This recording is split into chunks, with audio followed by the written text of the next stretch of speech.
ગુજરાતની શાંતિ ને ઠેસ પહોંચાડનારા એક બી વ્યક્તિને કાલે વહેલી સવારે સૂરજ ઉગે તે પહેલા તમામ લોકોને પકડીને કડકમાં કડક કાર્યવાહી કરવા માટે સુરત પોલીસને સૂચના આપવામાં આવી છે। મારી મોડી રાત્રે બી આ કોમ્બિંગ ચાલુ છે।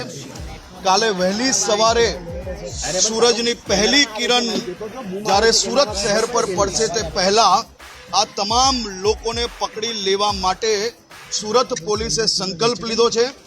જે સ્થળ પર ઘટના બની હતી તે સ્થળ પર હમણાં હું પોતે અમારા ધારાસભ્ય શ્રી કાંતિભાઈ અને મેયર શ્રી દક્ષેશભાઈ જોડે આવીને સૌ આયોજકો જોડે ભગવાન શ્રી ગણપતિજીના ચરણોમાં વંદન કરીને આરતી કરીને સંકલ્પ લીધો છે કે ગુજરાતની શાંતિ દોલવાની કોઈ બી કોશિશ કરશે તો આ જ પ્રકારે કડકમાં કડક પગલાં જરૂરથી ભરવામાં આવશે।